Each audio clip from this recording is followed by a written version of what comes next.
बंदी छोड़ सतगुरु रामपाल जी परमेश्वर जी की जय हो। सत्साई भाई और बहनों, दया परमपिता परमेश्वर सारी सृष्टि के रचनहार सतगुरु रामपाल जी भगवान की, जिनके विशेष आशीर्वाद से, जिनके कृपा दृष्टि से, दया दृष्टि से आप और हम सभी साध संगति से जुड़े हुए सत्सेवक भाई बहन निरंतर परमेश्वर जी के भक्ति मार्ग पर ज्ञान को आधार बनाकर दृढ़ता के साथ आगे बढ़ रहे हैं। इस कलयुग की बिचली पीढ़ी में साक्षात धरती पर प्रकट पूर्ण ब्रह्म परमात्मा सतगुरु रामपाल जी परमेश्वर जी के विशेष आशीर्वाद के बिना ऐसा बिल्कुल भी संभव नहीं हो सकता था।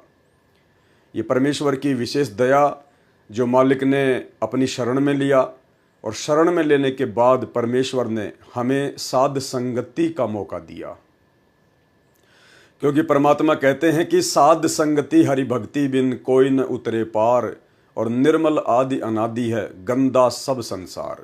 साध संगति से भेद जो पाया, परमेश्वर सतगुरु रामपाल जी ने सफल बनाया।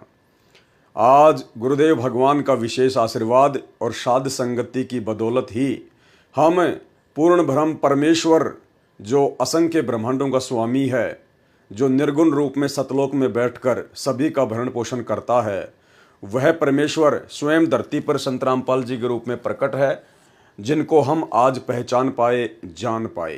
तो भाई और बहनों, अब इतनी बड़ी मेहर गुरुदेव भगवान ने आप और हमारे ऊपर कर दी है, तो हमने भी किसी भी प्रकार से कोई भी कसर इस भक्ति मार्ग में, भक्ति को लेकर, मर्यादाओं को लेकर, गुरुदेव के प्रति भाव और श्रद्धा को लेकर नहीं रखनी है।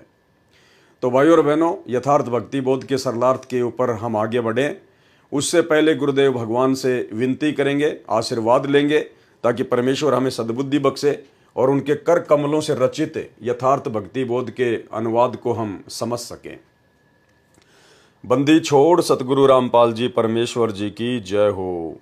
परमपिता परमात्मा सारी सृष्टि के रचनहार, कुल मालिक, असंख्य ब्रह्मांडों के स्वामी, जगत गुरु, तीनों लोकों में प्रवेश करके सबका भरण पोषण करने वाले राजाधिराज, आत्माधार, नाथों के नाथ, देवों के देव, महादेव, सर्वेश्वर, महेश्वर, मृत्युंजय, अजरो अमर, आदि अनादि, सनातनी प्रभु, जगत पिता जगदीश्वर, श्री श्री 1008 की उपाधि के वास्तविक अधिकारी, अकाल मूर्ति, शब्द स्वरूपी राम, वासुदेव, सर्वगतम ब्रह्म, परम पूजे, प्रथम पूजे, परम संत, परम पुरुष, परम धनी, परम दयालु, सत्य कबीर, हक्का कबीर, कबीर, अल्लाह अकबर, बाखबर, अल्लाह ताला, जगत के तारणहार, जगत के मुक्तिदाता, जगत के जगन्नाथ, हारे के सहारे, हिंदुओं के राम, मुसलमानों के अल्लाह, सिखों के वाहिगुरु, ईसाइयों के मसीह, दया के सागर दया निधि, करुणा के सागर करुणा निधि, स्वयंभू परिभू, संकट मोचन, कष्ट हरण, मंगल करण, दुख भंजन, अविगत कबीर, निर्विकार निर्विषम परमात्मा, अलय अलेख सतगुरु, आदि अनादि सतगुरु, असली मर्यादा पुरुषोत्तम, असली राम, असली कृष्ण, असली घनश्याम, असली मुरारी, राजाओं के राजा, महाराजाओं के महाराजा, शहंशाहों के शहंशाह, सम्राटों के सम्राट, भगवानों के भगवान, अल्लाहों के अल्लाह, प्रभुओं के प्रभु, मसीहाओं के मसीह, सच्चे वाहिगुरु, बाबाओं के बाबा, पीरों के पीर, सेठों के सेठ, जगत सेठ, सावड़सा सेठ, सर्वगुण संपन्न, अनंत कोटि कलाओं के स्वामी, अनंत कोटि ब्रह्मांडों के नायक, योगियों में महायोगी, ध्यानियों में महाध्यानी, सिद्धों में परम सिद्ध, ज्ञानियों में तत्वज्ञानी, ब्रह्म ज्ञानी, महाज्ञानी, परम ज्ञानी, सर्वश्रेष्ठ ज्ञानी, विज्ञानी, युवा कबीर, समरथ कबीर, असमवात, अमित ओझा, सच्चे रहनुमा करीम अल्लाह, सुभान अल्लाह, दुनिया के अंतिम पैगंबर। 8 सितंबर 1951 से गांव धनाना, जिला सोनीपत, हरियाणा, भारतवर्ष की पावन भूमि पे प्रकट रियल कल की भगवान श्री नारायण साकार हरि श्री बाबा साहेब संत शिरोमणि सतगुरु रामपाल जी परमेश्वर जी के चरण कमल में साध संगति से जुड़े हुए देश विदेश से हम सभी सत्सेवक भाई बहनों का अनंत कोटि दंडवत प्रणाम।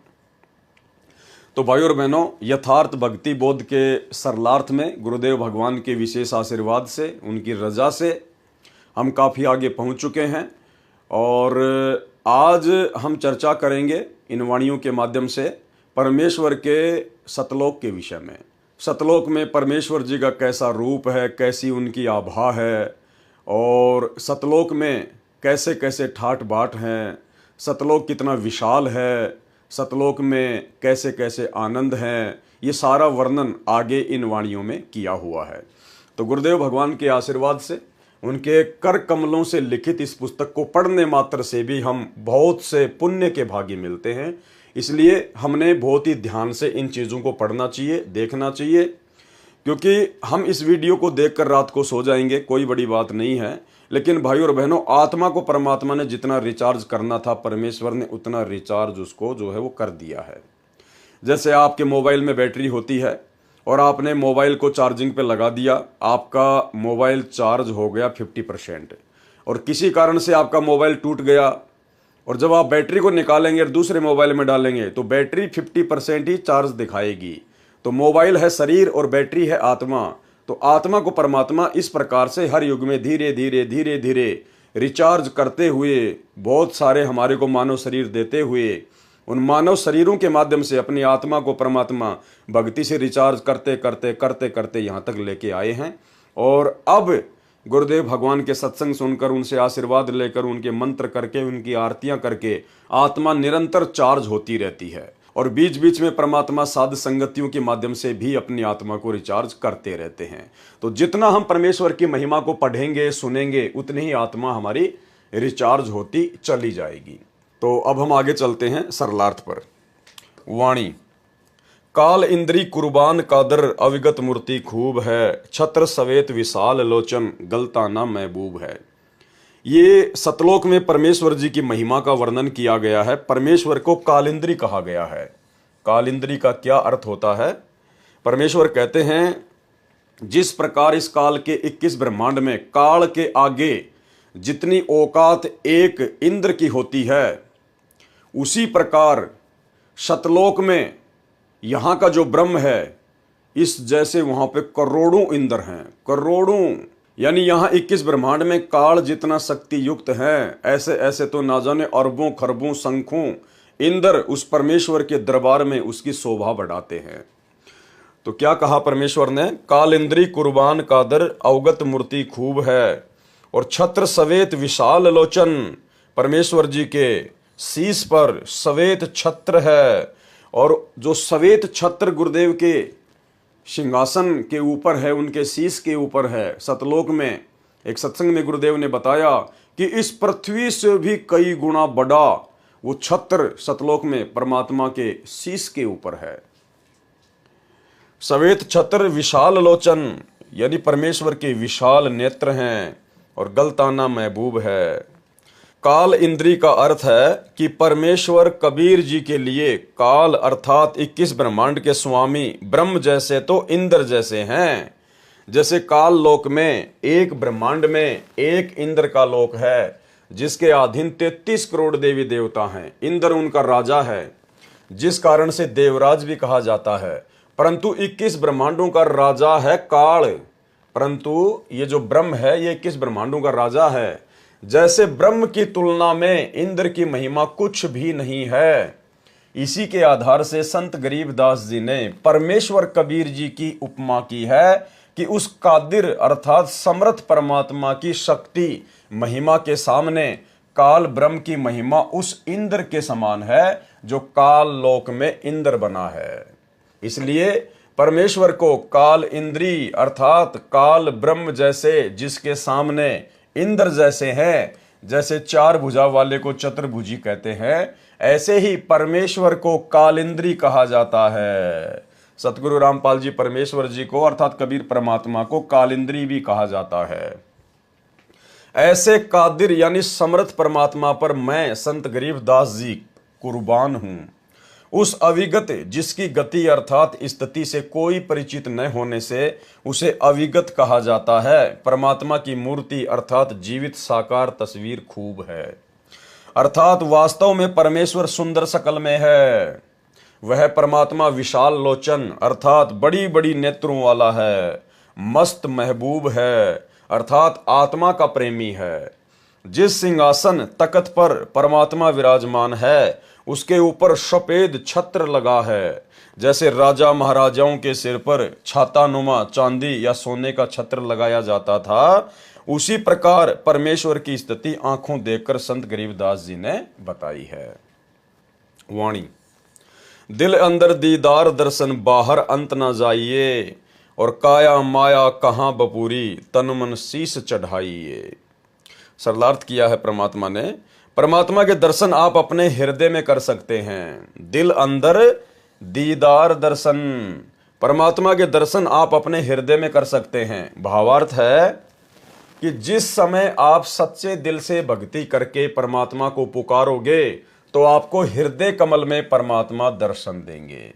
यानी परमेश्वर जी की भक्ति के लिए हमें कहीं भी भरमने और भटकने की आवश्यकता नहीं है। उस समय जब परमेश्वर सतगुरु रूप में हमें मिल जाएं और अपना यथार्थ ज्ञान दे दें और सत भक्ति मंत्र दे दें, उसके बाद उनकी अनुपस्थिति में, उनकी गैर हाजिरी में हमने उनके लिए या भक्ति के लिए कहीं भी भटकने की आवश्यकता नहीं है। जिस प्रकार वर्तमान में वही कबीर परमात्मा हमें सतगुरु रामपाल जी के रूप में प्राप्त हैं, मिल चुके हैं। इन्होंने हमें अपना अनमोल तत्व ज्ञान दे दिया, सत भक्ति मंत्र दे दिए और कुछ समय के लिए परमेश्वर अपने मिशन को एक दिशा देने के लिए, लीला करने के लिए हिसार जेल में बैठे हुए हैं। और वर्तमान में जो लोग गुरुदेव भगवान की गैर हाजिरी में जगह जगह आश्रमों में धक्के खा रहे हैं, भटक रहे हैं, सब कुछ उनके पास होने के बावजूद भी तो परमेश्वर कह रहे हैं कि दिल अंदर दीदार दर्शन बाहर अंत ना जाइए। अरे उस समय आश्रम में जाएंगे जब हमारे गुरुदेव भगवान साक्षात हिसार जेल से लीला पूरी करके बाहर आ जाएंगे, क्योंकि परमात्मा सर्व कमलों में भी विद्यमान है। जैसे किसी कमरे के द्वार पर किसी पात्र में जल रखा है और द्वार के ऊपर बल्ब या ट्यूब लगी है और दिन में जल रही है, उधर से सूर्य भी उदय है, तो उस पात्र में सूर्य तथा ट्यूब बल्ब दोनों का प्रतिबिंब दिखाई देता है। ट्यूब का प्रतिबिंब तो केवल कमरे में रखे पात्र के जल में दिखाई देता है, परंतु सूर्य का प्रतिबिंब बाहर व अंदर के सभी पात्रों में दिखाई देता है। इसलिए कहा है कि परमात्मा प्राप्ति के लिए शरीर से साधना करके दर्शन कर लो, कहीं अन्य स्थानों, तीर्थों आदि पर न जाइए। परमात्मा प्राप्ति के लिए शरीर तो क्या वस्तु है, सर्वस्व अर्पण कर दो। यानी जिस भगत की भक्ति सही चल रही होगी, जो मर्यादा में रहकर यथार्थ मंत्रों का जाप कर रहा होगा, तो उसके हृदय कमल में उसको परमेश्वर जी के दर्शन होने शुरू हो जाएंगे। यहाँ पर यह शंका ना हो आप और हमारे को कि भाई हम तो 10 साल से भक्ति कर रहे हैं, मेरे को 15 साल हो गई, मेरे को तो अभी तक किसी भी कमल में अपने गुरु जी के दर्शन ही नहीं हुए। भाई और बहनों, वर्तमान में गुरुदेव हमारे समक्ष प्रकट हैं, धरती पर प्रकट हैं और परमेश्वर ने ज्ञान से अपनी पहचान करवानी है। ये ज्ञान मार्ग चुना है परमात्मा ने, चमत्कारों का मार्ग नहीं चुना है। इसलिए साक्षात परमात्मा धरती पर प्रकट हैं और हमारे घरों पर गुरुदेव भगवान की जो फोटो है, जो तस्वीर है, वो उनके साक्षात ही दर्शन हैं। वो फोटोएं कोई फॉर्मेलिटी के लिए नहीं रखी हैं, क्योंकि वो फोटोएं परमेश्वर का वास्तविक रूप है, सतगुरुदेव भगवान का वास्तविक रूप है, सतलोकीय रूप है। इसलिए जब हम उन फोटो में दर्शन करते हैं तो गुरुदेव भगवान के ही दर्शन होते हैं। और जब परमेश्वर की मर्जी होगी तो उस समय परमात्मा हमारे को अपने हृदय कमल में, अपने दिल में भी दर्शन करवा देंगे।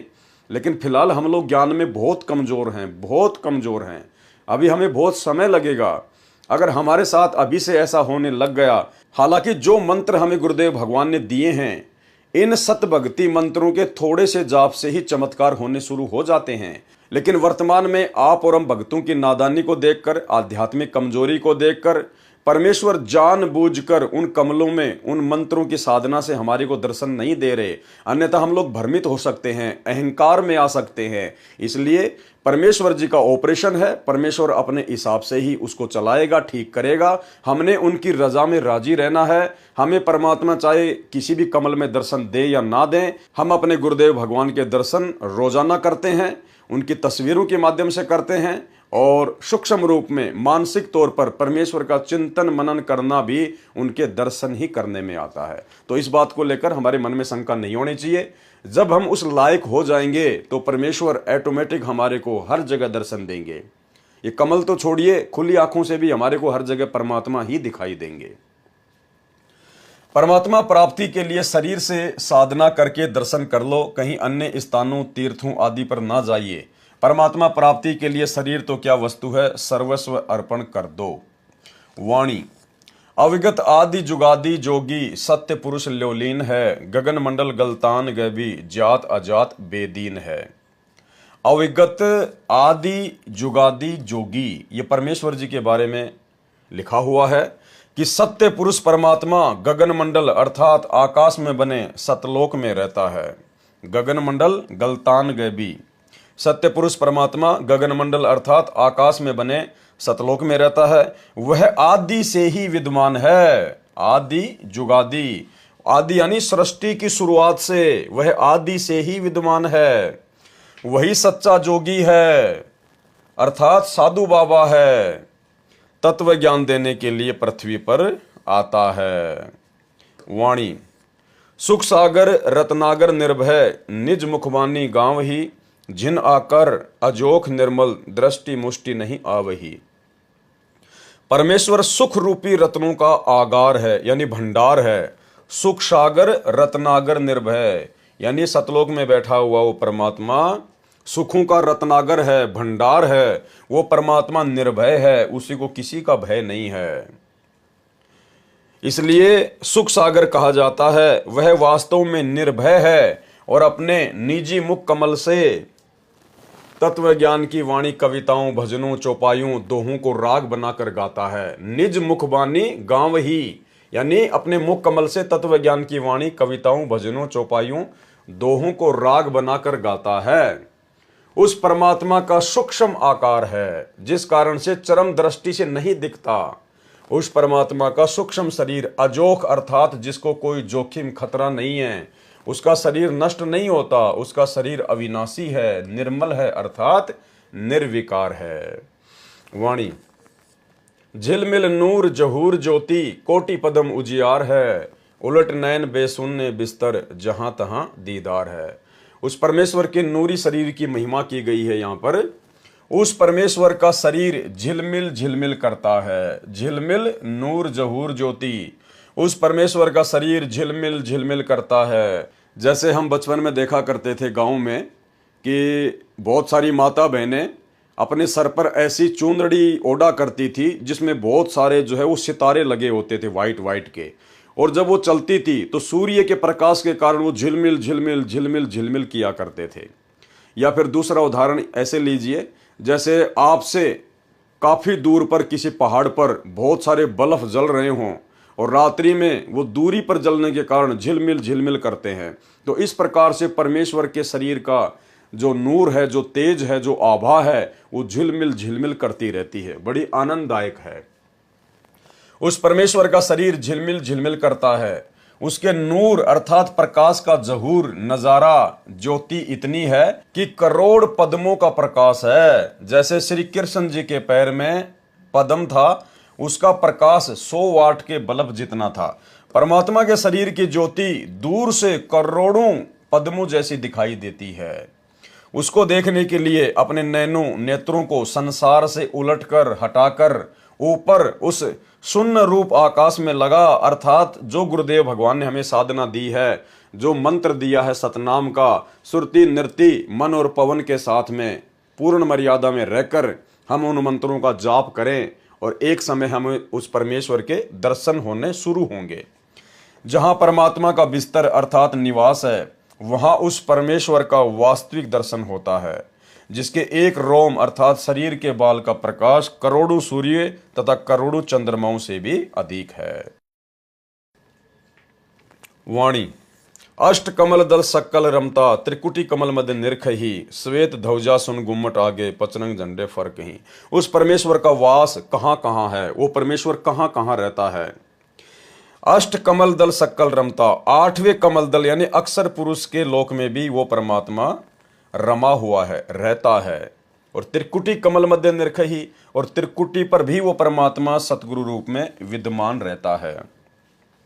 जैसे वाणी संख्या 20 के सरलार्थ में स्पष्ट किया है कि कमरे का बल्ब तो केवल कमरे में रखे पात्रों के जल में ही दिखाई देता है, परंतु सूर्य कमरे के बाहर भी जल में दिखाई देता है। उसी का प्रमाण इस वाणी संख्या 24 में स्पष्ट किया है कि एक 8वां कमल दल समूह है, अष्ट कमल दल सक्कल रमता।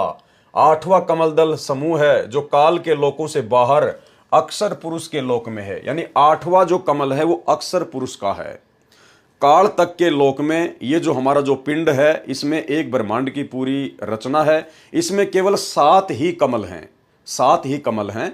8वां कमल अक्षर पुरुष का है आठवां कमल दल समूह है जो काल के लोकों से बाहर अक्सर पुरुष के लोक में है, उसमें भी परमात्मा है। इसके साथ साथ सकल अर्थात सर्व स्थानों पर उसकी सत्ता है।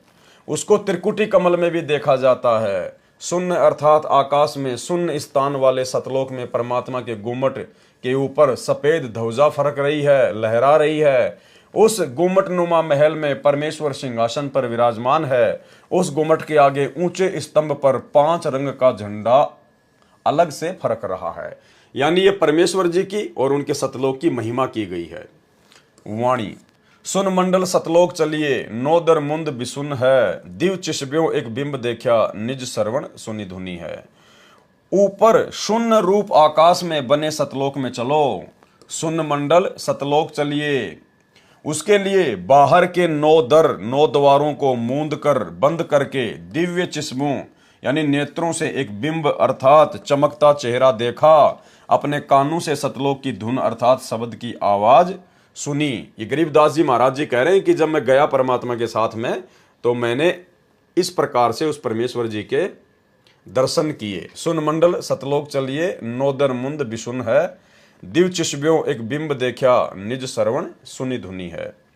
वाणी चरण कमल में हंस रहते, बहुरंगी बरियाम है, सूक्ष्म मूर्ति श्याम सूरती, अचल अभंगी राम है। यानी आगे अब इन तमाम वाणियों में परमेश्वर का सतलोक में जो नूरी रूप है उसकी महिमा की गई है और परमेश्वर जी के सतलोक की महिमा की गई है। चरण कमल में हंस रहते, बहुरंगी बरियाम है, सूक्ष्म मूर्ति श्याम सूरती, अचल अभंगी राम है।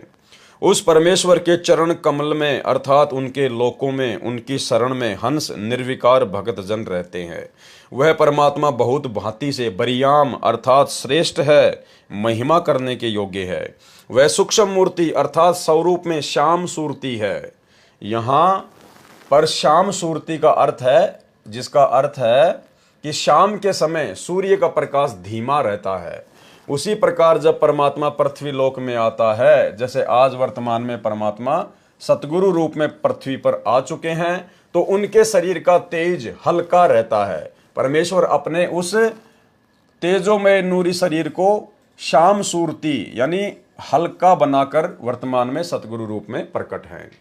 इसलिए श्याम सूरती कहा है। वह परमात्मा अचल अर्थात कभी न चलने वाला, सदा रहने वाला, अभंगी जो कभी भंग न हो, कभी टूटे ना, अर्थात जिसका किसी समय में विनाश न हो, अर्थात अविनाशी राम है। वाणी 9 सुर बंद निशंक खेलो, 10वें दर मुख मूल है, और मालिन कूप अनूप सजनी, बिन बेली का फूल है। भगत को हिदायत दी है कि 9 सुर जो शरीर में 9 सुराग हैं, जैसे 2 नाक, 2 कान, 2 आंखें, 1 मुख, पेशाब इंद्री तथा मल द्वार, ये 9 सुराख 9 द्वार कहे हैं, जिनको बंद करके अर्थात इनसे हटकर 10वां द्वार है सुषुम्ना द्वार।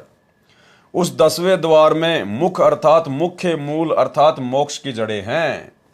वहां से ऊपर की कठिन चढ़ाई प्रारंभ होती है। हे सजनी अर्थात सखी अर्थात आत्मा, सतलोक में न कोई माली अर्थात बाग लगाने वाला है। माली न कूप अनूप सजनी, सतलोक में न कोई माली अर्थात बाग लगाने वाला है तथा ना सिंचाई के लिए कुआं है।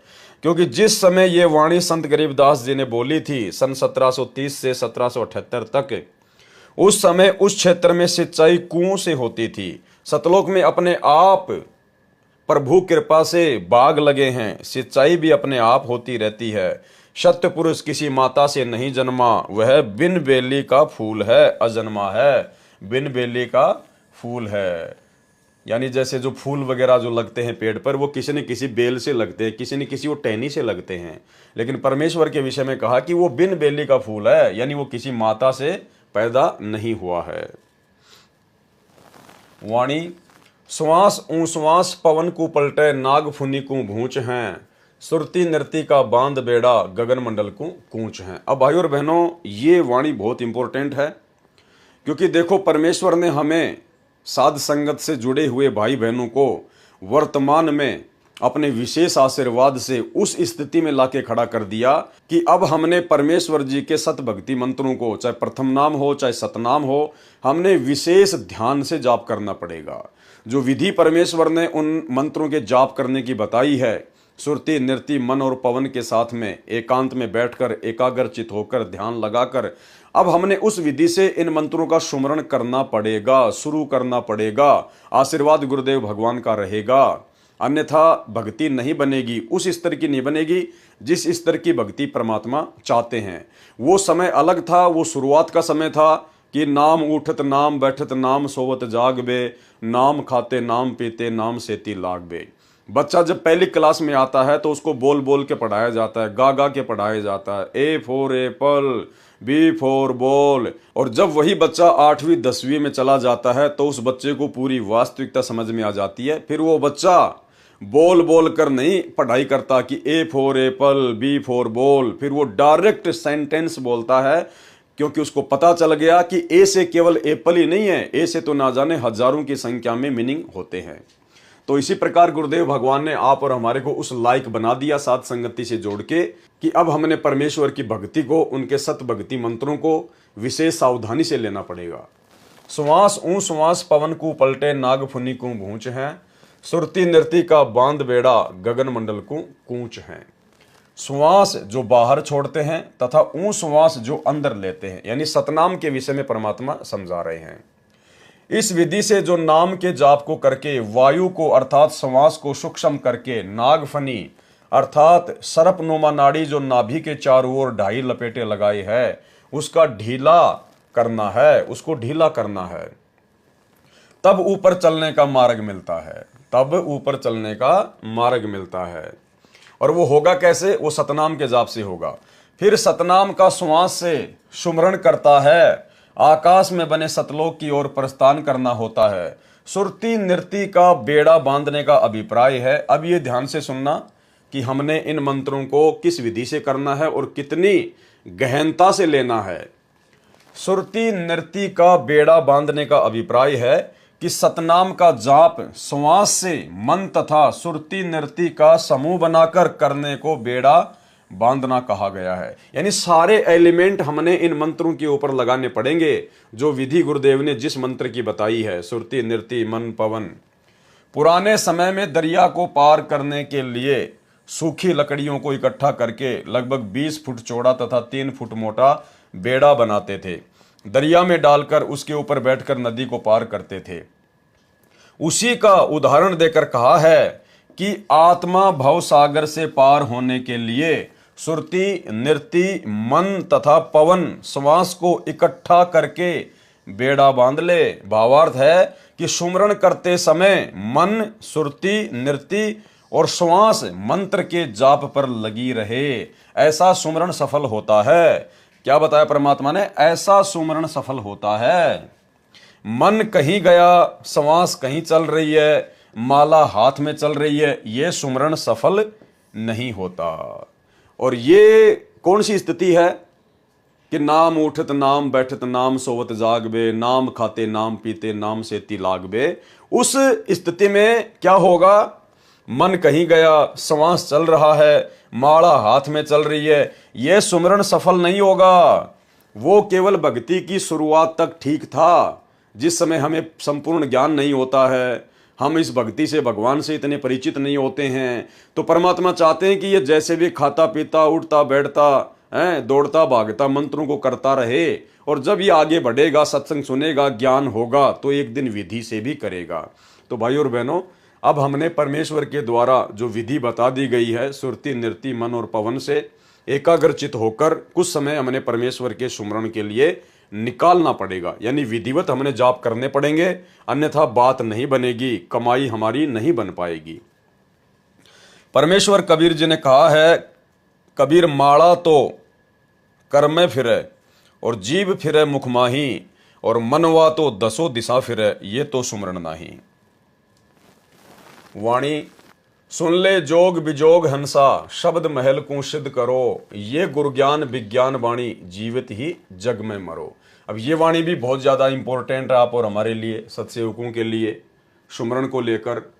सुन ले जोग बिजोग हंसा, यानी एक तो होता है सामान्य ज्ञान और एक होता है विशेष ज्ञान। जोग और बिजोग, शब्द महल को सिद्ध करो। ये जो शब्द महल जो परमेश्वर ने हमें दिया है भक्ति के लिए, इन मंत्रों का विधिवत जाप करके इसको सिद्ध करो। यो गुरु ज्ञान विज्ञान वाणी, जीवित ही जग में मरो। हे हंस, हे भगत, ध्यान से जोग अर्थात सामान्य साधना तथा बिजोग अर्थात विशेष साधना दोनों को सुन। इनमें शब्द अर्थात नाम महल अर्थात संपूर्ण मंत्रों के समूह को सिद्ध करो। भावार्थ है कि मन को सांसारिक विषय विकारों से हटाकर नाम सुमरण पर लगाकर अभ्यास करके साध ले, मन का स्वभाव बदल ले। यानी भाई और बहनों, कहने का सीधा सा मतलब ये है कि यदि हमें ये ज्ञान समझ में आ गया हो और ये समझ में आ गया हो कि ये मनुष्य जन्म बड़ी मुश्किल से मिलता है और परमेश्वर की भक्ति के लिए मिलता है, और आज मेरा सौभाग्य है कि मनुष्य जन्म भी है और भक्ति करवाने वाला परमात्मा भी धरती पर प्रकट है, और ये थोड़ा सा जीवन है, ना जाने कब इसका एंड हो जाए, कोई भरोसा नहीं है। तो ऐसी स्थिति में फिर भगत को तन मन धन से, मन कर्म वचन से, दिलो जान से केवल भक्ति के प्रति ही समर्पित होना है।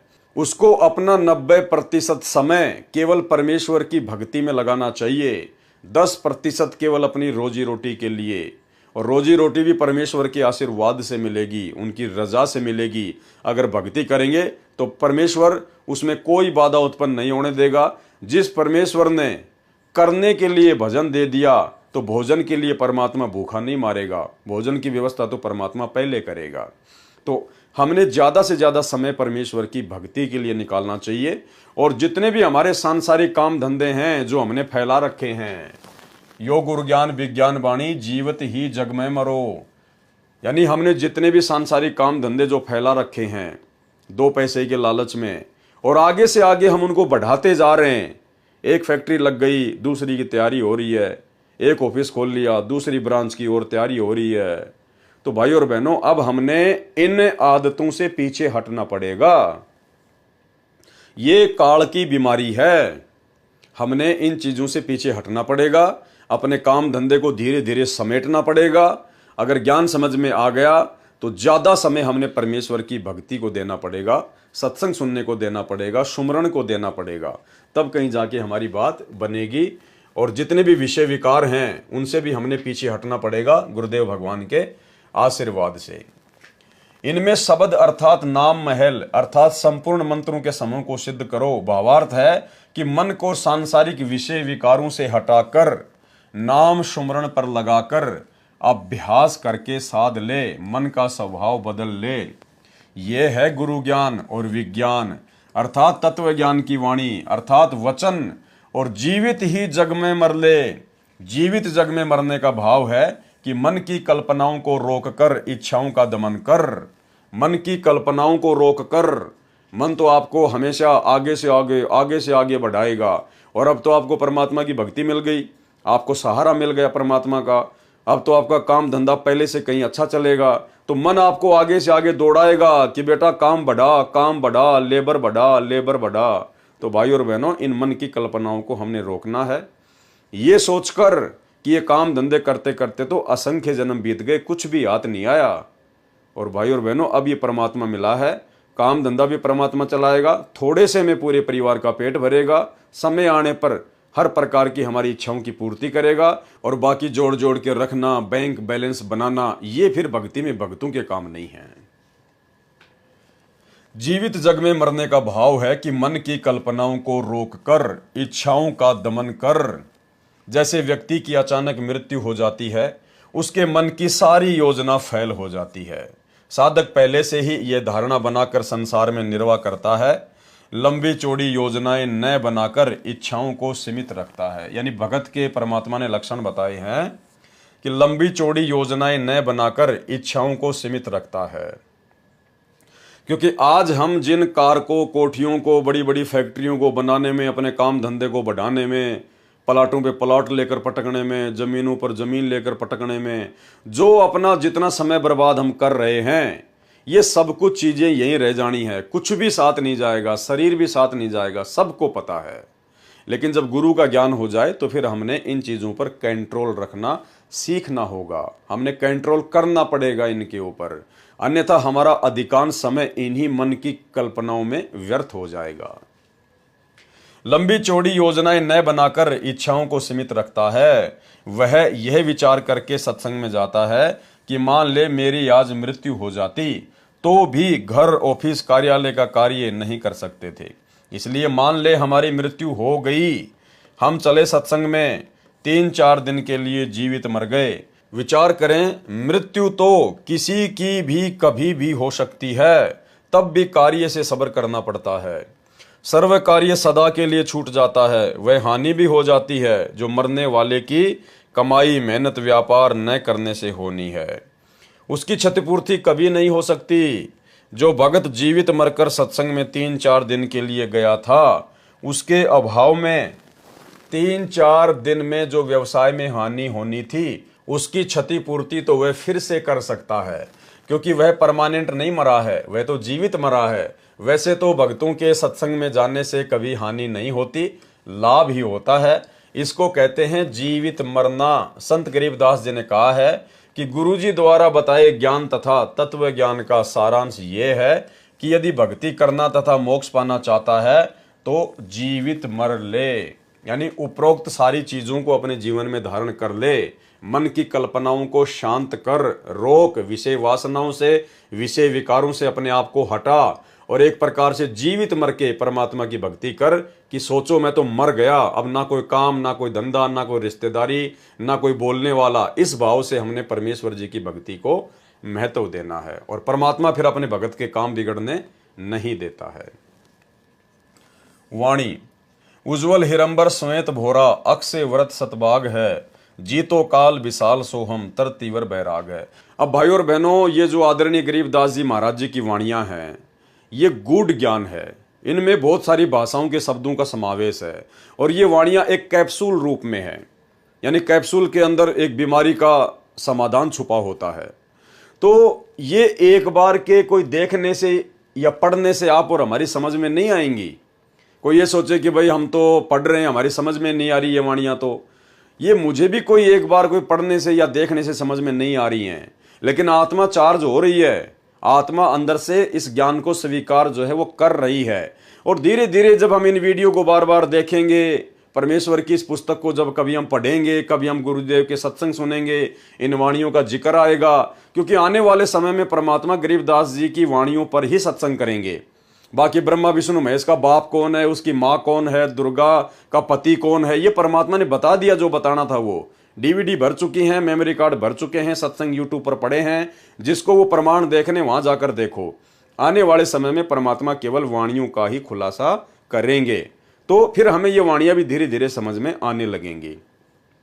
इसलिए यदि किसी भाई के मन में इस प्रकार का भाव उठ रहा हो कि मेरे तो कुछ समझ में नहीं आ रहा, मेरे तो कुछ जो है पल्ले नहीं पड़ रहा, भाई ये पल्ले एक बार में नहीं पड़ती हैं, इनको पल्ले लगाने के लिए बहुत सारा समय देना पड़ता है, इनको बार बार इनको पढ़ना पड़ेगा, परमात्मा के सत्संगों को ध्यान से सुनना पड़ेगा। इसलिए आप केवल इनको पढ़ते जाइए, देखते जाइए, आत्मा को उसकी खुराक मिलती जा रही है और बाकी धीरे धीरे समझ में आने लग जाएंगी।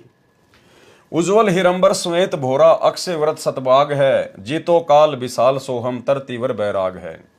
सतलोक को अक्षय वृक्ष सतबाग कहा है, श्वेत भोरा आत्मा को कहा है, क्योंकि सतलोक एक अविनाशी स्थान है।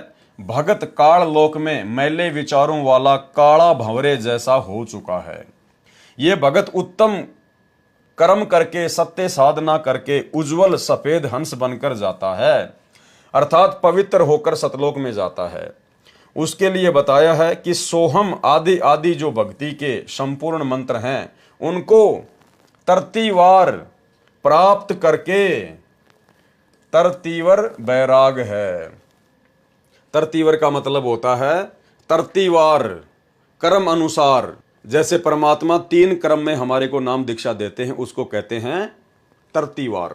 उसको तरतीवार प्राप्त करके, जैसे पहली बार दीक्षा में 7 मंत्र दिए जाते हैं, दूसरी बार में सतनाम की दीक्षा दी जाती है, फिर तीसरी बार में सारनाम देकर दीक्षा क्रम पूरा किया जाता है। इसको तरतीवार बैराग धारण करना कहते हैं। मोक्ष के लिए वैराग्य कर ले, संसार के अस्थायी सुख तथा संपत्ति संतान से मोह कम करके वास्तविकता को ध्यान में रखकर साधना करने को संत जी ने कहा है, जिससे काल के जाल से मुक्त हुआ जा सकता है। इसे काल को जीतना कहा गया है। वाणी मनसा नारी कर पनिहारी, खाखी मन जहाँ मालिया, कुंभक काया बाग लगाया, फूले हैं फूल बिसा लिया। यानी मनसा का मतलब परमात्मा ने बताया हमारी इच्छाएं, फालतू की ये कल्पनाएं जो मन पैदा करता है, तो हम इनको कैसे सेट करें। तो उसके लिए परमात्मा ने बताया मनसा नारी कर पनिहारी। अब ये पनिहारी क्या होती है? इस साखी में उपमा अलंकार है। मन की कल्पनाओं को उस औरत की तरह भक्ति तथा शुभ काम में लगाए रख, जैसे पहले के समय में पानी लाती थी, उसको सारा दिन पानी लाने में ही व्यस्त रहना पड़ता था, उसको पनिहारी कहा जाता था। खाखी मन जो अज्ञान से प्रेरित होकर सांसारिक चौंचलों वैभव को प्राप्त करने के लिए मनसा अर्थात कल्पनाएं करता रहता है, खाखी मन जहां मालिया, यह कल्पनाओं का बाग लगाने वाला माली है। खाखी मन, ये जो मन है, जो काल है, ये क्या है? एक प्रकार से माली है। ये इस मन को यहाँ की खाकी थोथी जो कल्पनाएं हैं उनके अंदर लगाए रखता है। मकान बना ले, गाड़ी ले आ, वो प्लाट सस्ता मिल रहा है वो ले ले। तो परमात्मा कहते हैं इसको कैसे शांत करना है, कैसे रोकना है। यह कल्पनाओं का बाग लगाने वाला माली है ये मन। उस मनसाधारी अर्थात कल्पनाओं को श्वास श्वास से नाम का जाप का पानी लाने वाली पनिहारी नारी बना ले, अर्थात व्यस्त रख। जैसे वो औरत सारा दिन पानी लाने ले जाने में लगी रहती थी, वो पनिहारी। इसी प्रकार से जो मंत्र आप और हमें दे दिया है सतनाम या प्रथम नाम, तो परमात्मा कहते हैं इसको श्वास श्वास या जो विधि गुरुदेव ने जिस मंत्र की बताई है उसको लगाए रख, ताकि वो मन जो है व्यस्त रहे और फालतू की जो ये कल्पनाएं होती हैं ये उसको सोचने का मौका ना मिले। कुंभक काया अर्थात श्वास के सुमरण से मानव शरीर में भक्ति का बाग लगा लिया है। कुंभक काया बाग लगाया, उस भक्ति बाग में फिर मोक्ष रूपी फूल खिलते हैं जो विशाल अर्थात बहुत बड़ा लाभ जीव को होता है। कुंभक काया बाग लगाया, फूले हैं फूल बिसा लिया। वाणी कच्छ मच्छ कूरम्ब धोलम, शेष सहस फुन गाँव ही, नारद मुनि से रटे निज दिन, ब्रह्मा पार न पावही। पौराणिक लोग मानते हैं कि मत्स्य अवतार, कच्छप अवतार तथा कूरम्ब, धोल, शेषनाग ये सभी सृष्टि को सहारा दिए हुए हैं। संत गरीबदास जी ने इन पौराणिक धारणाओं का खंडन किया है। पारख के अंग में कहा है कि गरीब कूरम्ब ऊपर शेष है, शेष शीश पर धोल, धोल दरनी ले रहा, यह पड़ी ज्ञान की रोल। पौराणिक व्यक्तियों की धारणा है कि सृष्टि इस प्रकार ठहरी है। कूरम्ब यानी कछुए के ऊपर शेषनाग बैठा है, शेषनाग के सिर पर धोल अर्थात बैल खड़ा है, बैल ने अपने सींग पर पृथ्वी उठा रखी है। संत गरीबदास जी ने कहा है कि यह तो ज्ञान में रोल अर्थात भूल भुलैया लगी है।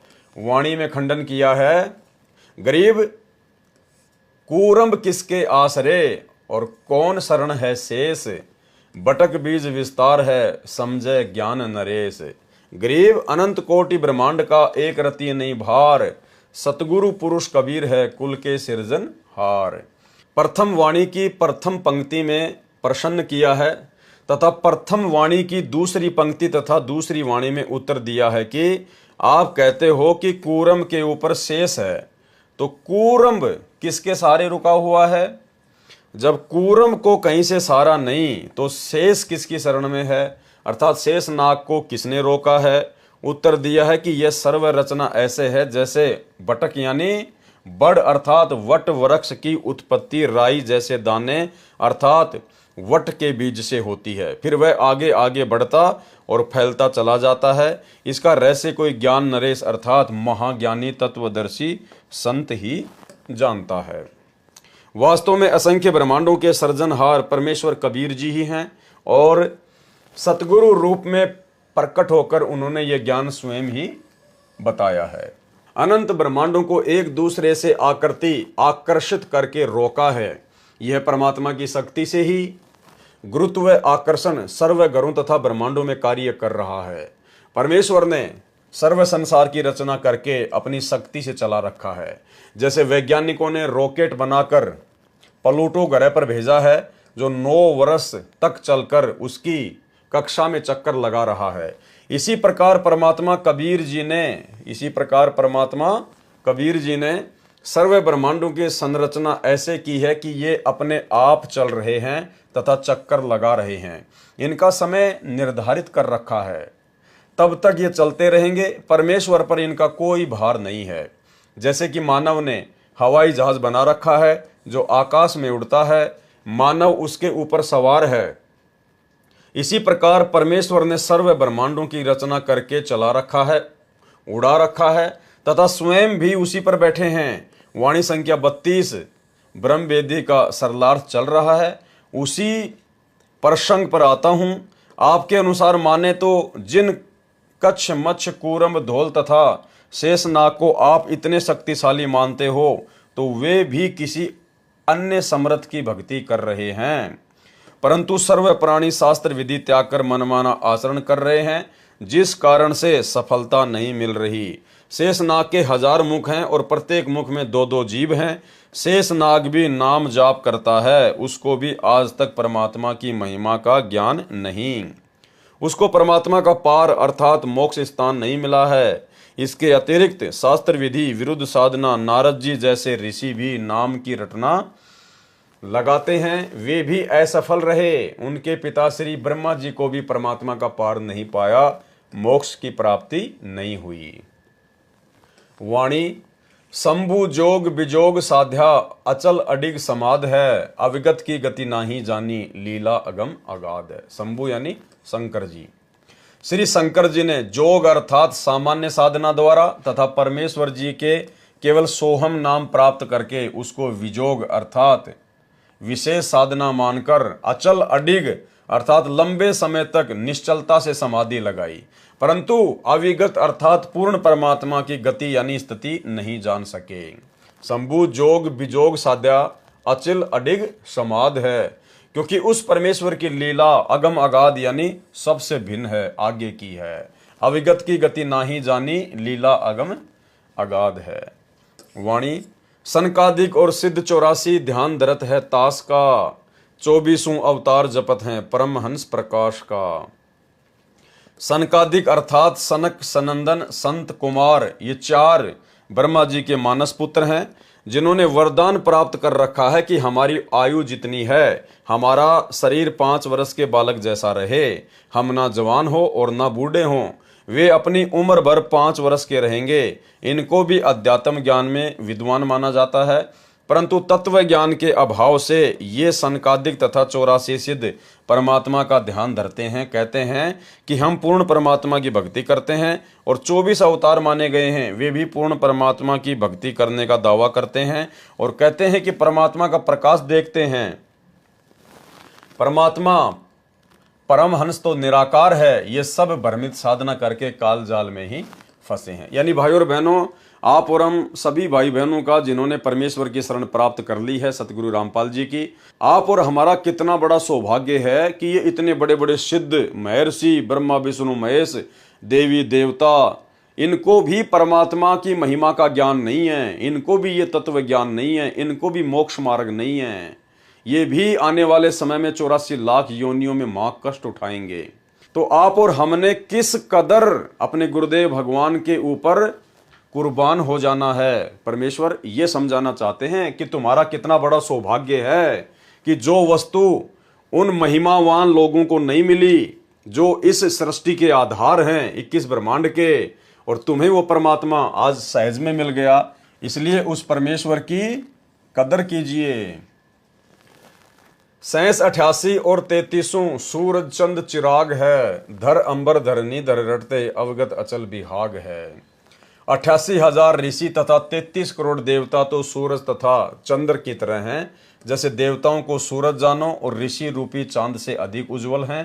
धर जो काल के अवतारधारी हैं, वे धरती पर तथा आकाश में अन्य द्वीपों में जाकर शास्त्र विरुद्ध नामों को रटते हैं। वह अविगत अर्थात परमेश्वर अचल विहाग यानी यथावत स्थिर है। उसकी भक्ति विधि में कोई परिवर्तन नहीं है। तत्व ज्ञान के अभाव में मनमाना आचरण करके साधक बने हैं, सब काल जाल में ही हैं। वाणी सुर नर मुनिजन सिद्ध और साधिक पार ब्रह्म को रटत हैं। घर घर मंगलाचार चोरी ज्ञान योग जहां बटत हैं। सर्व देवता तथा ऋषिजन भ्रमवश मान रहे हैं कि हम पार ब्रह्म अर्थात पूर्ण परमात्मा की भक्ति कर रहे हैं। घर घर में मंगलाचार अर्थात शुभ कामनाएं देते हैं और ज्ञान भी सुनाते हैं जो अधूरा ज्ञान है। वाणी चित्रगुप्त धर्मराय गावे आदि माया ओंकार है। कोटि सरस्वती लाभ करत है, ऐसा पार ब्रह्म दरबार है। यानी इस वाणी में सतलोक की महिमा की गई है। चित्र तथा गुप्त तथा धर्मराज भी ओंकार अर्थात काल का जाप करके उसकी आदि माया जाल में उलझे हैं। काल लोक में शारदा अर्थात सरस्वती जो ब्रह्मा जी की पुत्री है, उसकी आवाज अत्यंत सुरीली बताते हैं। उसके गाने सुनकर देवता लोग आनंद लेते हैं। संत गरीबदास जी ने बताया है कि सतलोक जो पार ब्रह्म का दरबार है, उसमें ऐसी ऐसी करोड़ों सरस्वती अपनी सुरीली आवाज में गाने गाती हैं। वाणी कामधेनु कल्पवृक्ष जाके इंद्र अनंत सुर भरत हैं। पार्वती कर जोर लक्ष्मी सावित्री शोभा करत हैं। इस वाणी में भी सतलोक की महिमा की गई है। सरलार्थ सत्य पुरुष परमेश्वर के सतलोक में काल लोक में बने स्वर्ग महास्वर्ग जो ब्रह्मलोक में है, उसकी तरह कामधेनु सर्व सुख पदार्थ खाने के लिए उपलब्ध कराने वाली गाय जो कामना यानी इच्छा करते ही वस्तु प्रस्तुत कर देती है, ऐसा मानना है। तथा कल्पवृक्ष सर्व मनोकामना पूर्ण करने वाला पेड़ जो स्वर्ग महास्वर्ग में माना जाता है, जो काल लोक के कल्पवृक्ष तथा कामधेनु से कई गुना अधिक सुविधादायक है। उस परमात्मा के दरबार में इंद्र सर्व गाने बजाने वालों की टीम के साथ वहां सुर भरता है अर्थात गाने गाता है। भावार्थ है कि इस काल लोक में स्वर्ग का राजा इंद्र है। उसके सामने उसको खुश करने के लिए एक गायक मंडली स्त्री पुरुषों का समूह गाने नाचने का प्रोग्राम करते हैं। परंतु सत्य पुरुष के दरबार में उस इंद्र जैसे स्वयं उस मंडली समेत गाने नाचने का प्रोग्राम करते हैं। यानी सतलोक की महिमा की गई है कि वहां इतना वैभव इतना सुख है।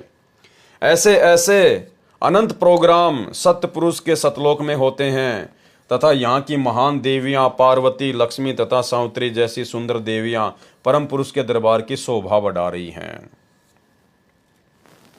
वाणी गंधर्व ज्ञानी और मुनि ध्यानी पांचों तत्व खवास हैं।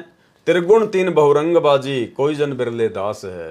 गंधर्व एक देव श्रेणी है, वे विद्वान भी माने जाते हैं तथा मुनि ध्यानी अर्थात ऋषिजन ध्यान बहुत करते हैं। ऐसे ऐसे सतलोक में अनेकों हंस हैं और पांचों तत्व उस सतलोक में नौकर हैं। काल लोक में तो पांच तत्व प्रधान हैं, क्योंकि यहाँ सर्व रचना पांच तत्व से बनी है। त्रिगुण यानी ब्रह्मा रजगुण विष्णु सतगुण तथा शिव तमगुण है। ये तीनों यहाँ काल लोक में प्रधान है। इन्हीं पांचों तत्व तथा तीन गुणों से काल की सर्वबाजी अर्थात रचना व्यवस्थित है। परंतु यहाँ पर सब अभिमानी है। दास अर्थात नम्र भगत तो कोई कोई है। वाणी ध्रुव प्रहलाद अगाध अग है जनक विदेयी जोर है। चले विमान निदान विद्या धर्मराय की बंद तोड़ है। काल की भक्ति करने वाले ध्रुव तथा प्रहलाद जैसे बहुत अगाध यानी सर्वोपरि भक्ति वाले अगय यानी आगे पहुंचे हुए माने जाते हैं। और जनक विदेयी को भी इसी श्रेणी में लेते हैं, जो विमान में बैठकर स्वर्ग गए थे। रास्ते में नरक में 12 करोड़ प्राणी कष्ट झेल रहे थे। राजा जनक विदेयी ने अपनी भक्ति से आधे पुण्य उनको संकल्प करके दे दिए, जिस कारण से वह नरक खाली हो गया। धर्मराज का विधान है कि जिसका जितना नरक समय है वह नरक में कष्ट भोगेगा, और जिसका जितना समय स्वर्ग में है वह उतने समय स्वर्ग का सुख भोगेगा। परंतु राजा जनक जी ने वह बंद तोड़ दिया, अपने पुण्यों का आधा हिस्सा देकर उनका वह नरक समय समाप्त कर दिया, जिस कारण से वे 12 करोड़ प्राणी स्वर्ग में चले गए। परंतु राजा जनक को काल ने लूट लिया, उसके आधे पुण्य समाप्त कर दिए, जिस कारण से वह पुण्यात्मा शीघ्र पुण्यहीन होकर पुनर्जन्म को प्राप्त हुई और सिख गुरु नानक जी के रूप में श्री कालूराम मेहता खत्री के घर पंजाब की धरती पर जन्मे।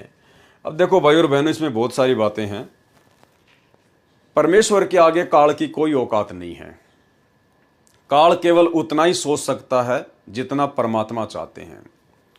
अब काल ने सोचा कि मैंने राजा जनक को लूट लिया, मैंने उसके आधे पुण्य लूट लिए, और जब तक इसके पुण्य इन 12 करोड़ आत्माओं के साथ में रहेंगे तब तक तो मैं इनको जो है स्वर्ग में बैठा दूंगा, और जैसे पुण्य समाप्त होंगे फिर इनको इनका वो कर्म भोगने के लिए मैं इनको नरक में डाल दूंगा। और मैंने राजा जनक के आधे पुण्य लूट लिए। ठीक है, काल की सोच अपनी थी, लेकिन ये रजा परमात्मा की थी, ये गुरुदेव भगवान की मर्जी थी। क्योंकि भाइयों और बहनों, युगों युगों से परमात्मा उस आत्मा के साथ में थे, और कलयुग की पिछली पीढ़ी में उस आत्मा को मनुष्य जन्म देकर उनको पार भी करना था। तो परमेश्वर की दया थी, अगर राजा जनक के वो पुण्य परमात्मा समाप्त ना करवाते तो 650 साल पहले यानी 550 साल पहले आदरणीय नानक जी का जन्म ही नहीं होता धरती पर। क्योंकि परमात्मा ने उनके उसी हिसाब से वो पुण्य काल के माध्यम से नष्ट करवा दिए, ताकि जब परमात्मा सन 1398 में इस कलयुग के प्रथम चरण में आए तो उसके थोड़े समय बाद में वो राजा जनक वाली आत्मा भी नानक जी के रूप में जन्म लेकर धरती पर आ जाए। तो सोचिए भाइयों और बहनों, जैसे ही राजा जनक के पुण्य समाप्त हुए, काल ने उसको नीचे पटक दिया। अब यदि राजा जनक अपने वो आधे पुण्य उन 12 करोड़ आत्माओं को ना देता तो भाइयों और बहनों 550 साल पहले वो यहाँ पे जन्म लेकर पैदा ही ना होता, क्योंकि उसके आधे पुण्य और शेष होते और ना जाने कितने समय तक वो ऊपर ऐश करता, आराम करता। तो सब कुछ परमेश्वर ने सेट किया हुआ है। काल केवल खुश हो जाता है कि मैंने बहुत अच्छा कर दिया, मैंने उसको लूट लिया, मैंने ये कर लिया। लेकिन परमात्मा जिन आत्माओं के साथ में है, उन आत्माओं का अकाउंट फिर परमात्मा के अकॉर्डिंग होगा, सबका नहीं होता। जो परमेश्वर के हंस होते हैं, जो किसी कारण से भक्ति छोड़ देते हैं, त्याग देते हैं, लेकिन जो गुरुद्रोही नहीं होते, उनके साथ फिर परमात्मा रहता है, फिर उनका अकाउंट परमात्मा के हाथ में होता है। तो सारा खेल ये सतगुरु रामपाल जी भगवान का, उस कबीर भगवान का था। दूसरी ओर 12 करोड़ आत्माओं को नरक से निकलवा कर स्वर्ग ले गए। इस कारण से वाह वाह प्रशंसा के पात्र बने, परंतु अपना भक्ति धन लुटा दिया। फिर वे 12 करोड़ प्राणी राजा जनक द्वारा दिए पुण्य का समय स्वर्ग में भोगकर फिर उसी नरक में डाले गए। उनका जो नरक भोगने का समय शेष बचा था वह तो भोगना ही पड़ा। तत्व ज्ञान न होने के कारण राजा जनक ने उपकार भी किया, परंतु उन 12 करोड़ आत्माओं को कोई लाभ नहीं हुआ, क्योंकि उनको नरक तो भोगना ही पड़ा। कुछ समय स्वर्ग में रहकर क्या लाभ हुआ? कुछ नहीं, क्योंकि आम व्यक्ति ये मानता है कि कुछ समय तो सुख मिला उन 12 करोड़ प्राणियों को। परमेश्वर कबीर जी ने संत गरीबदास जी को तत्व ज्ञान दिया था, उसके आधार से वह कुछ समय के लिए मिला सुख व्यर्थ है। यदि पुण्य नरक में न आना पड़ता तो राजा जनक जी का उपकार सराहनीय था। वह सतनाम सारनाम की सत्य साधना से संभव है। इसलिए कहा है कि राजा जनक भी लुटे गए और उन 12 करोड़ प्राणियों को भी पुण्य नरक भोगना पड़ा। राजा जनक ने जो कार्य किया वह जोर है, अर्थात खूब है, प्रशंसा के योग्य है। ऐसे ऐसे और भी बहुत से धर्मात्मा हुए हैं, परंतु तत्व ज्ञान में कहा है कि आत्म प्राण उद्धार ही ऐसा धर्म नहीं हो, यानी जो किसी आत्मा का उद्धार कर दे, उसका मोक्ष करवा दे, उससे बढ़कर और कोई धर्म नहीं है। और यह धर्म वर्तमान में सतगुरु रामपाल जी परमेश्वर जी के हाथ में है। भावार्थ है कि यदि जीवात्मा का जन्म मरण, कभी स्वर्ग कभी नरक का चक्कर कोई छुड़वाता है तो उससे बढ़कर कोई धर्म नहीं। ये कार्य परम संत ही कर सकते हैं। कौन कर सकते हैं? परम संत ही कर सकते हैं। और वे परम संत स्वयं कबीर परमात्मा है, जो आज धरती पर सतगुरु रामपाल जी के रूप में प्रकट हैं।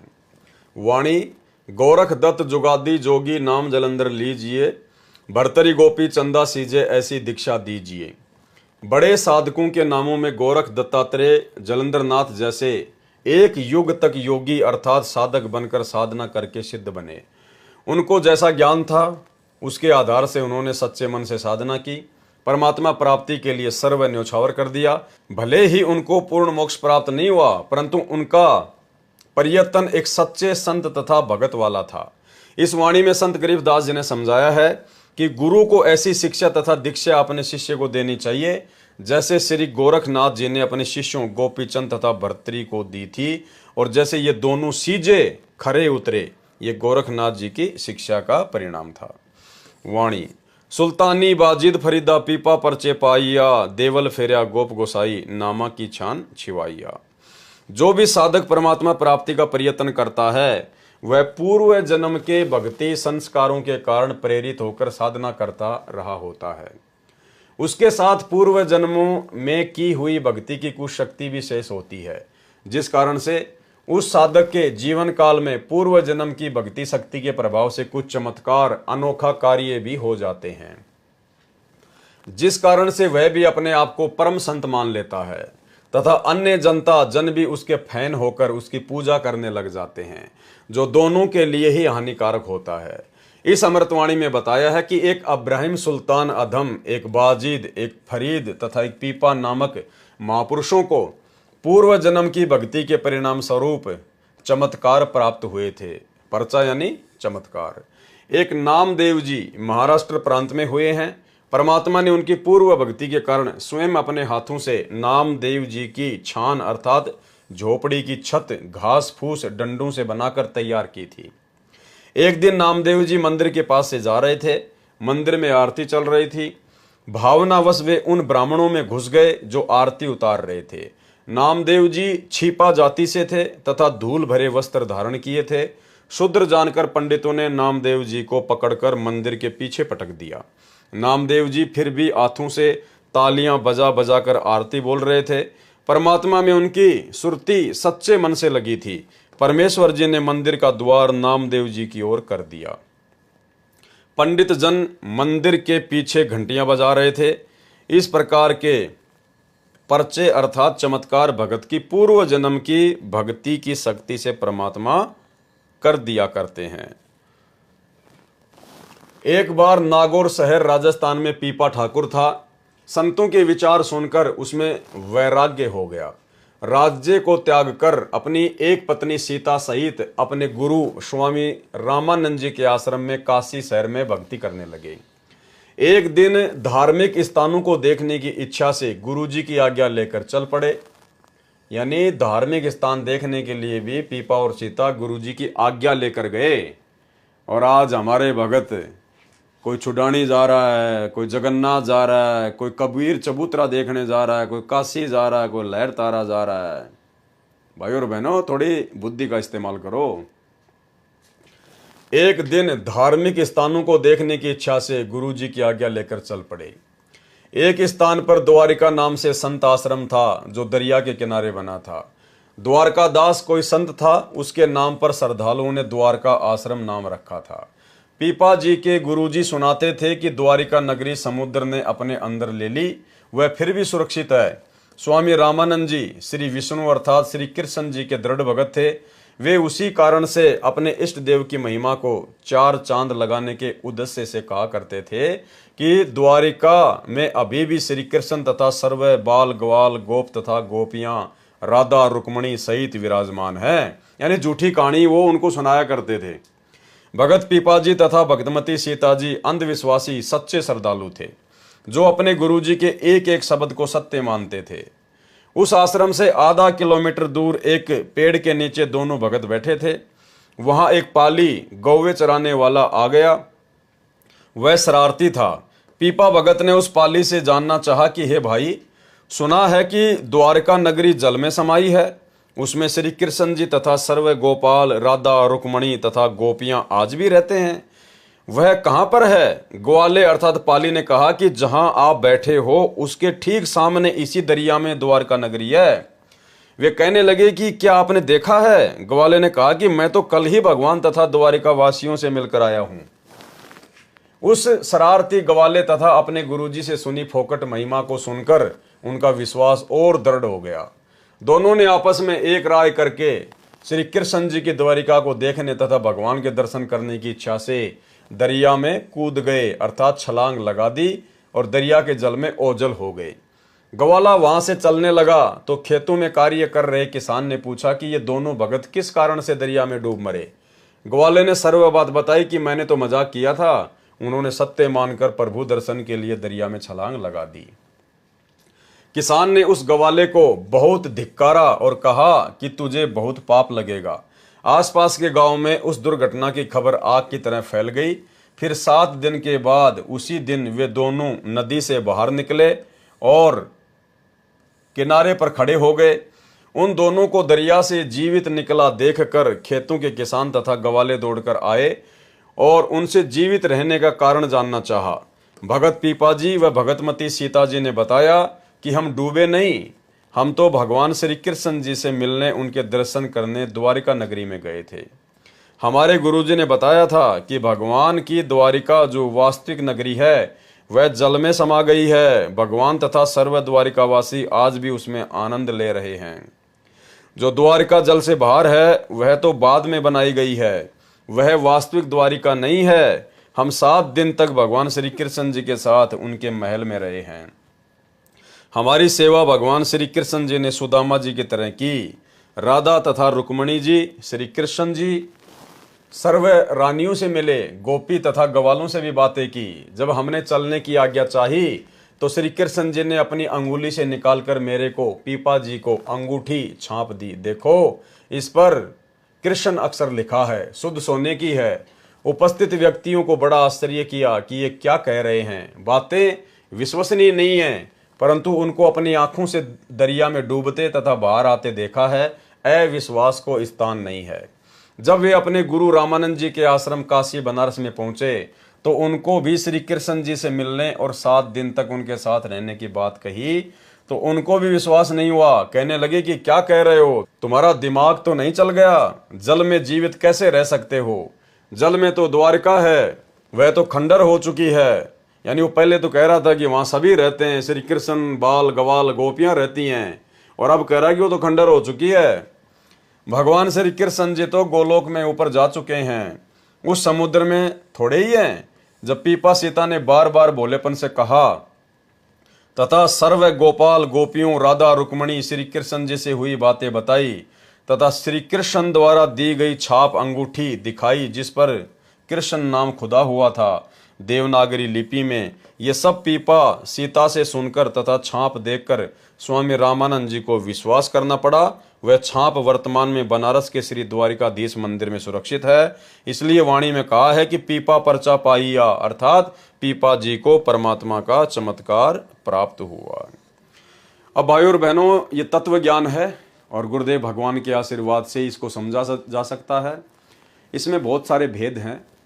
जिस समय समुद्र में पीपा और सीता जी ने छलांग लगाई, उस समय वो पीपा जी और सीता जी नहीं थे, वो स्वयं परमात्मा थे। उन्होंने दोनों रूप बना रखे थे और परमेश्वर जी ने भक्ति को जीवित रखने के लिए और लोगों के दिलो दिमाग में इस बात को जो है वो ताज़ा रखने के लिए कि यहाँ पर द्वारिका थी, श्री कृष्ण जी था, उसका अस्तित्व था, इस बात को बनाए रखने के लिए ताकि लोगों की आस्था भक्ति और भगवान में बनी रहे इस बिचली पीढ़ी तक। ये सारा खेल परमात्मा सतगुरु रामपाल जी ने अर्थात कबीर भगवान ने किया। कैसे? उससे पहले पीपा जी के साथ में एक घटना और घटी थी। भाई, पीपा तो एक राजा था, नागौर का, राजस्थान का। उसके पास में कोई सिद्धियां नहीं थी, उसके पास में ऐसा कुछ भी नहीं था, और वो अपनी पत्नी सीता के साथ में, रामानंद जी के साथ में भक्ति करने के लिए निकल पड़ा। जब वो सीता को लेकर जा रहे थे तो रास्ते में गुरुदेव भगवान ने सत्संग में बताया कि एक लाला जी, एक बनिया, उसने सीता जी को जब पीपा जी के साथ में देखा साधु वेशभूषा में, तो उस बनिए ने कहा, अरे साधु जी, महात्मा जी, तू क्या करेगा इस औरत का? ये तो बनियों के रहने के लायक है, तू क्या करेगा इसका? मेरे को दे दे ये। तो पीपा जी ने कहा कि भाई रख ले, मैं भी इससे दुखी हूं, परेशान हूं, तू इसको रख ले। और सीता जो है वो बनिए के पास में चली गई। ना पीपा जी ने कुछ उससे लड़ाई झगड़ा किया, और जब पीपा जी ने कहा कि तू इसको रख ले तो सीता ने भी कुछ नहीं कहा, वो उस लाला जी के पास में रह गई। अब लाला जी शाम को जब गया उसके पास में, वो जब चौबारे में वो बैठी हुई थी, लाला जी ने उसको ऊपर बैठा दिया अपने चौबारे में। शाम को लाला जी गया नहा धो के, तो जैसे उसने दरवाजा खोला तो बेड पर जो सीता थी वो शेरनी बन के बैठी हुई। अब उसको देखते ही वो लाला जी तो बिल्कुल हक्का बक्का रह गया, वो तो डर गया, घबरा गया। परमात्मा ने पूरा उसका विवरण किया है। दौड़ के गया पीपा जी के पास में, बोले महाराज महाराज, बोले हाँ, बोले माई को ले आओ। नहीं, बोलो रख वहीं पे, बहुत सुंदर है वो तो। नहीं, बोले मेरा कालजा पाटस है, बोले माई को ले आओ। फिर वो पीपा जी गए, उसको वापस लाए, वो सीता बन के बैठी हुई थी। तो भाई पीपा तो एक राजा था और सीता उसकी रानी थी, वो बेचारे कहाँ से शेर बन जाते, कहाँ से शेरनी बन जाती। ये सारी लीला परमात्मा करता है। क्यों की परमात्मा ने ये लीला? क्योंकि मालिक को पता था कि पीपा और सीता के साथ में ये घटना घटनी थी। वो बनिया उनको इस प्रकार से बातें बोलना था। और पीपा राजा था, राजा में अहंकार होता है, घमंड होता है, अभिमान होता है, उसको सहन नहीं होती, लड़ाई झगड़ा हो जाता। और साधु संतों में ये बात शोभा नहीं देती है। तो सारा खेल ये परमात्मा ने खेला। परमात्मा ही सीता बना, परमात्मा ही पीपा बना, परमात्मा ही शेरनी बना। और सीता और पीपा को तो जिंदगी में कभी पता भी नहीं चला होगा कि कौन शेर बन गया और कौन शेरनी बन गई। इसलिए परमात्मा कहते हैं कि गुप्त रूप में सब काम सार दे, जो भी विपदा आन पड़े। और ऐसी स्थिति भाई और बहनों वर्तमान में है। आप और हमारे ऊपर संकटों का ढेर है, लेकिन सतगुरु रामपाल जी परमेश्वर जी ने हमसे भक्ति करवाने के लिए उन संकटों को गुप्त रूप में हल्का किया हुआ है। इसलिए वर्तमान में भक्ति करते करते भी, मर्यादाओं में रहते रहते भी, यदि भगत के ऊपर थोड़ा बहुत कोई संकट आता है तो ये सोच के चलना चाहिए कि भयंकर संकट था, परमात्मा ने हल्के में कर रखा है। संत शरण में आने से आई टले बला, जय मस्तक में सूली हो, कांटे में टल जा। उनकी एक प्रसिद्ध कहानी ये बताते हैं कि एक बार एक सेठ जवान सा था और सीता बहुत सुंदर थी, रानी थी। वो सेठ आकर ने बोला, अरे ओ क्या करेगा बाबा जी तो इसका? या तो भाई सेठा ग्रहण जोगी से तो मन दे देने। सीता ओ पीपा ने बोला, ले जान बीरा, मैं भी दुखी हो रहा सिस्टर में। हाँ सारी आने भाई 24 घंटे चौकसी रखनी पड़े, ले जाए। सेठ ले आया, मुंह दे रहे सी दिन में शाम सी, ऊपर चौबारे में बिठा दी अपनी दुकान के में, और खूब नहा धोकर सीता ने बोली नहा धोकर आइए। बोला अच्छा। जब वो गहना नहा धोकर कुआड़ खोले तो शेरनी बनी बैठी, बाणिए पैड़ काला में नोकुला करता करता तड़ा आगे देता, और थक बुढ़िया लांगड़ रही लेकर पीपा जी दो रहा है। नो बोला नो से न साधु जी कहाँ? उमाई ने लिया। बोला ना उड़े राज तो मैं क्या मेरी जा क्या हो गया जब सा अगर मेरी गेल चाल मेरा कालजा पाटे। तो भाई उन्हें लेके पीपा जी गया, बड़ा देखा सीता बैठी नो की नो। बोला की बात हो यार? अगर बस दो जोड़े हाथ भाई तोड़ी जा। बोला तो ऐसी ऐसी कथाएं बंदी छोड़ने दिखाई, क्योंकि जिसमें जो परमात्मा आश्रित हो जाते हैं ना, उनका कोई बाल बांका नहीं कर सकता। जैसा कि इसी में स्पष्ट किया है कि परमात्मा भगत की पूर्व जन्म की भक्ति की शक्ति के आधार से इस तरह की लीला करता है। कौन करता है? परमात्मा करता है, भगत की भक्ति की शक्ति के आधार से, ताकि भगत की तथा अन्य जनता जनों की परमात्मा में आस्था बनी रहे। परंतु जब तक तत्वदर्शी संत नहीं मिलता, तब तक आत्मा का कल्याण नहीं हो सकता। चाहे कितने चमत्कार हो जाओ, कितने ही महान बन जाओ, कितनी प्रसिद्धि प्राप्त कर लो, जब तक तत्वदर्शी संत नहीं मिलता। जो तत्वदर्शी संत वर्तमान में बड़े सौभाग्य से आप और हमें प्राप्त हो चुके हैं।